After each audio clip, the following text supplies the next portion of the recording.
নমস্কার বন্ধুরা, আমি সঞ্জয় দেবনাথ। আজকে তোমাদের আমার চিত্রঘরের চ্যানেলে পোস্টার কালারে মা দুর্গা করাবো। একটু অন্যরকম, দেখো এরকম কাজ হয়তো ইন্টারনেটে পেয়ে যাবে।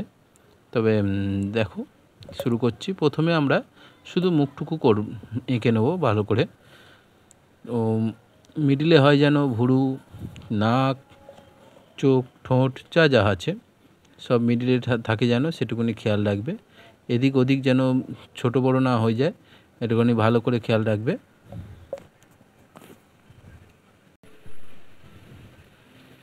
মা দুর্গার ভুরুগুলো সরু থেকে মোটা হয় যেন, আবার যেন সরু হয়ে যায়, মাঝখানটা মিডিলটা মোটা থাকে যেন, সেইভাবে খেয়াল রাখবে। তো আস্তে আস্তে করে ওপর নিচে না হয়ে যায়, দরকার হয় বারে বারে মুছবে, কিন্তু বেশি চেপে আঁকবে না কখনোই।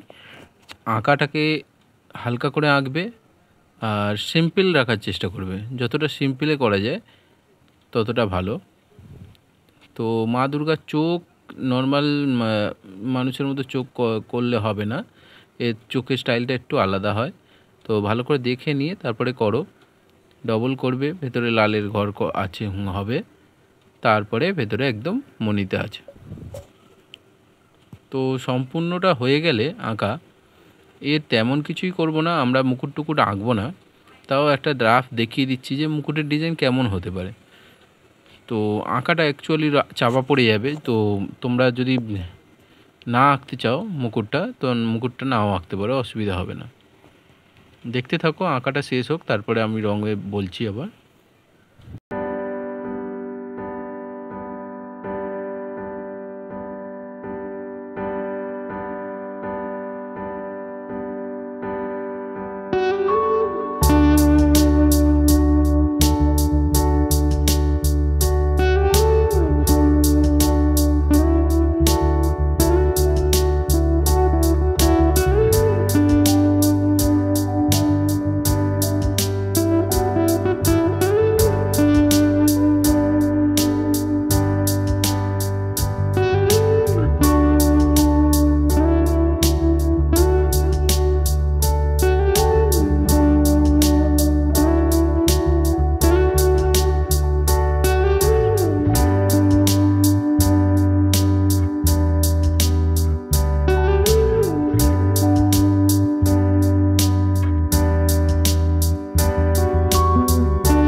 তো এই পর্যন্ত আঁকা হয়ে গেল। দেখো মোটামুটি এরকম ধাঁচা একটা তৈরি করলাম। এরপরে আমরা রং চাপাবো। তো টিপগুলো বাকি রয়েছে, ওগুলো একটু এঁকে নেবে। তো এইবারে আমরা রং চাপাবো। প্রথমেই ডিপ ইয়েলো জায়গায় জায়গায় দেখে, পোস্টার কালার দিয়ে করলে খুব ভালো হয়, ওয়াটার কালার দিয়েও হবে, কিন্তু ওয়াটার কালারে হয়তো রঙের ওপর রং নাও পড়তে পারে, বা রঙের ওপর রং ফেললে নিচের রঙটার সঙ্গে মিশে যাওয়ার সম্ভাবনা থাকে। পোস্টার কালারের ক্ষেত্রে তুমি ভালো করে যদি শুকিয়ে নিতে পারো, তাহলে কিন্তু রং ওর সঙ্গে মিশে না নিচের রঙটা। তো ওই জন্য আমাদের বিশেষ করে মুকুটটা করার জন্য পোস্টার কালারটা ইউজ করছি। দেখো, তো মোটামুটি যেখানে যেখানে ডিপ হবে সেটাখানে দেখে ডিপ কালার দিয়ে দিলে, এরপরে আমরা লেমন ইয়েলো ইউজ করব। এটা হিউ ইয়েলো বলতে পারো, অথবা মিডিয়াম ইয়েলো, যেটা সে কালারটা তৈরি করবে। তো যাদের কাছে হিউ ইয়েলো বা ইয়েলো নেই, ইয়েলোর সঙ্গে সামান্য স্কারলেট বা অরেঞ্জ মিশিয়ে নিতে পারলে চলে আসবে। আর যদি পোস্টার কালার দিয়ে করো তাহলে শুধুমাত্র হিউ ইয়েলো পেয়ে যাবে। তো ডিপ ইয়েলো দিয়ে করবে। মাঝখানে যেটুকুনি ফাঁকা রাখার দরকার শুধু সেটুকুনি ফাঁকা রাখবে। তো এরপরে আমরা একটু গালের পাটিতে নাকের ওপরে একটুখানি লাইট ইয়েলো দিয়ে দিয়েছি। করার পর এরপরে আমরা রেড দিয়ে এটাকে চারিদিক দিয়ে বর্ডার দেবো। তো ব্রাশের টোনগুলো যেন ভালো বেশি বোঝা না যায় সেদিকে খেয়াল রাখবে, একরকম টানে রাখার চেষ্টা করবে।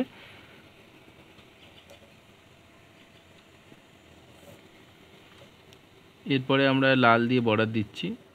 লাল দেওয়ার আগে একদম ডিপ অরেঞ্জ, যেটা ডিপ ইয়েলো, যেটা মানে ইয়েলোর সঙ্গে সামান্য অরেঞ্জ মিশিয়ে যেই কালারটা আসবে একদম ডিপ ইয়েলো, সেটা দিয়ে আমরা চারিদিকে বর্ডার দিয়ে নেব। দেখো কোন দিকে দিচ্ছি সেগুলো দিয়ে নিয়ে এইবারে আমরা এটাকে ব্লেন্ড করে দেবো। ব্লেন্ড করার জন্য আমাদেরকে পোস্টার কালারে ব্লেন্ড করার জন্য ব্রাশ ভালো করে ধুয়ে নিয়ে কাপড়ে শুপে নিতে হয়। শুকনো ব্রাশ বারবার টানলে এটা মিশে যায় আস্তে আস্তে। কাঁচা থাকতে থাকতে টানলে খুব ভালো, না থাকলে কাঁচা না থাকলে তাহলে তোমরা রঙটাকে একটু ভিজিয়ে নিতে পারো। পরে পেজের মধ্যে হালকা করে জল দিয়ে ভিজিয়ে নেবে। জল দিয়ে মানে ব্রাশটা একটু ভিজিয়ে রাখবে, রেখে একটু ঠেকিয়ে দিয়ে ধারগুলোতে, তারপরে এবারে শুকনো ব্রাশ দিয়ে টেনে মিশিয়ে দিতে পারো। আর যদি কাঁচা থাকতে থাকতে করো তাহলে শুধু শুকনো ব্রাশ দিয়েই মিশিয়ে দেওয়া যেতে পারে। শুকনো ব্রাশ বলতে এখানে একদম ড্রাই ব্রাশ নয়, জলে ভিজিয়ে নিয়ে সেটাকে আবার কাপড়ে শুপে দিয়ে জলটা বের করে দিতে হবে ব্রাশ থেকে, দিয়ে এরপরে আমরা সেটাই দিয়ে ব্লেন্ড করে দেবো। দেখো যেমন করে করছি তোমরা চেষ্টা করতে থাকো, আস্তে আস্তে করা শিখে যাবে। এখানে পোস্টার কালার ইউজ করাতে এটা একটা বড় টেকনিক, যেটা শিখে নিতে পারলে তোমরা মোটামুটি পোস্টার কালারে বাকি কাজ তোমরা কালার কম্বিনেশন জানলেই মোটামুটি পারবে। তো এই হয়ে গেল। এরপরে আমরা রেড কালার দিয়ে বর্ডার দিচ্ছি। কোথায় কোথায় বর্ডার দিতে হবে সেটা ছবিটা করা দেখলেই বুঝতে পারবে। তো যতটা পারবে সহজ ও সরলভাবে করার চেষ্টা করবে, তাড়াহুড়ো করবে না। আমার সময়টা কম, তাই অল্প সময়ের মধ্যে দেখাচ্ছি, কিন্তু তোমরা অবশ্যই তাড়াহুড়ো করবে না, ধৈর্য ধরে করবে, কোনো তাড়া নেই। শুকানোর সময় দেবে, ভালো করে ধরে ধরে বর্ডার দাও। যদি মোটা ব্রাশ দিয়ে বর্ডার না দিতে পারো তোমরা সরু ব্রাশ ইউজ করতে পারো, কোনো আপত্তি নেই।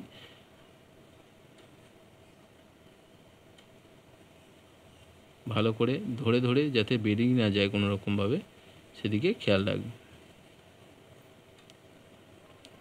তো সম্পূর্ণটা বর্ডার দেওয়া হয়ে গেলে তারপরে আমি বলছি আবার বাকিটা।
এরপরে আমরা কালো রং দিয়ে ভুরুগুলো করব, চোখগুলো করব, চুল আছে, চুলটা ব্রাউন করে তারপরে কালো করব। দেখো যেমনটা করছি, প্রথমে চোখ ভুরু সব করে নাও, ভালো করে সাবধানে করবে, সরু ব্রাশ ইউজ করতে পারো। তো দেখে টেকে নিয়ে আস্তে আস্তে করে করবে, কোনো তাড়াহুড়ো করবে না। আর যদি মনে করছো কেউ প্রথমেই আমরা কালো রং ইউজ করতে পারবো না, প্রথমে ব্রাউন ইউজ করেও তোমরা আগে ভর্তি করে নিতে পারো, তার উপরে কালো ইউজ করতে পারো।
চুলটা ব্রাউন করে নিয়ে এরপরে আমরা এর ওপরে কালো দিয়ে একটু শুকনো ব্রাশ টানবো, কালো দিয়ে এটার চুলটা দেখাবো। যেমন কাঁপা কাঁপা দেখিয়েছি তেমনি পুরোটাই কাঁপা কাঁপা দেখাবো।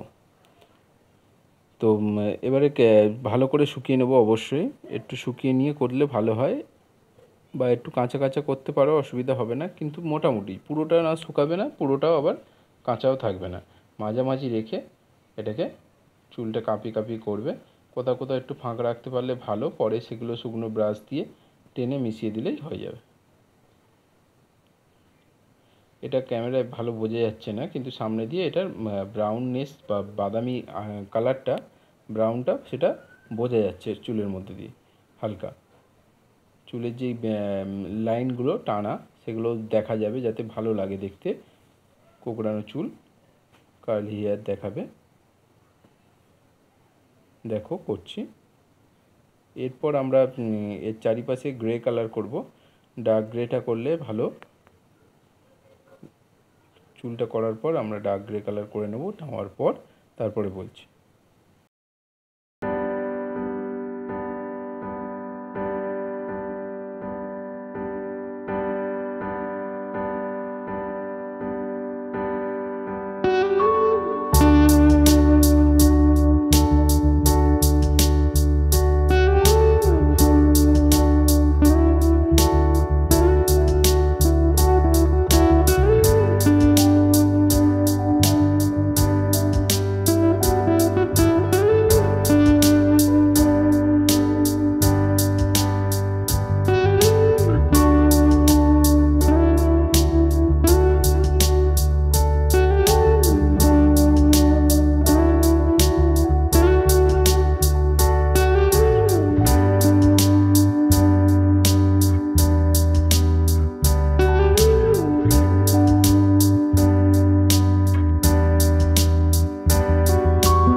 রঙটা হয়ে গেলে ভালো করে শুকিয়ে নেবে। ভালো করে, আমি এখানে হেয়ার ড্রায়ার ইউজ করছি, তোমরা ন্যাচারালি শোকাতেও পারো, একটু সময় লাগবে এই আর কি। শুকিয়ে নেওয়ার পর সাদা পোস্টার কালার দিয়ে তোমরা আলপনা বা যেটা মাথার মুকুটটা এটা আঁকবে।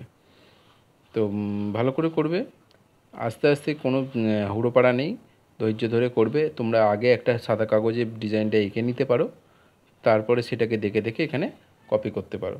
খুব সাবধানে, যদি মনে হয় যে হাত কাঁপছে তাহলে আরেক হাত দিয়ে আরেক হাতটা ধরে করবে, অসুবিধা হবে না। এইভাবে আস্তে আস্তে করবে, ডিজাইন তুলবে। সিম্পল ডিজাইনের মধ্যে করার চেষ্টা করবে, যত সিম্পল হবে ছবি তত ভালো লাগবে। বেশি ঘিমজি করবে না, যেহেতু এখানে মোচার কোনো স্কোপ নেই, তাই ভালো করে সাবধানে করবে। যদি নিতান্তই ভুল হয়ে যায় তাহলে তোমরা এক কাজ করতে পারো, শুকিয়ে নিতে পারো। সে রঙটা যতক্ষণ না শুকাচ্ছে ততক্ষণ কিছু করতে পারবে না। শুকিয়ে নেওয়ার পর তোমরা আবার ব্যাকগ্রাউন্ডে যে ডার্ক গ্রেটা ওটা দিয়েও তোমরা জিনিসটাকে আবার চাপা দিয়ে দিতে পারো, যদি নিতান্তই ভুল হয়। কিন্তু চেষ্টা করবে যাতে একবারে করার। তো আগে ডিজাইনটা কোথাও এঁকে নেবে, এতে সুবিধা হবে। তোমরা ডিজাইন তোমাদের মতো দিতে পারো, কোনো অসুবিধা নেই, যা মন চায় করতে পারো। তো ডিজাইন তোমার ইচ্ছা মতো করেও নিয়ে নিতে পারো, অথবা যাই করবে আগে একবার একটা কাগজে এঁকে নেবে পেন বা পেন্সিল দিয়ে, সেটাকে দেখে দেখে এখানে ডিরেক্ট তুলির সাহায্যে করবে। দেখতে থাকো।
তো এই রইল সম্পূর্ণ ভিডিওটা। তো বাকিটা এটা নিচের দিকটা যে কলকাগুলো হবে সেগুলো করে নেবে, দেখো যেমন করে করছি। তো ছবিটা কেমন লাগলো বন্ধুরা তোমরা জানিও কমেন্টে। আর এরপরে আমি আরও দুর্গার ওপর বিভিন্ন রকমের মিডিয়ামের ওপর ছবি আনবো, ছবি হাতের কাজ নিয়ে আসবো। তো তোমরা দেখতে থাকো, আর যারা নতুন তারা অবশ্যই সাবস্ক্রাইব করে নিও, ও পুরাতনটা দেখতে থাকো। আরও অনেক ধরনের কাজ নিয়ে আসবো। আমার একটু এবারে ভিডিও দিতে অনেক দেরি হয়ে গেল, একটু সমস্যা ছিল তাই দিয়ে উঠতে পারিনি। তো এবার থেকে মোটামুটি প্রতি সপ্তাহে ভিডিও আসবে।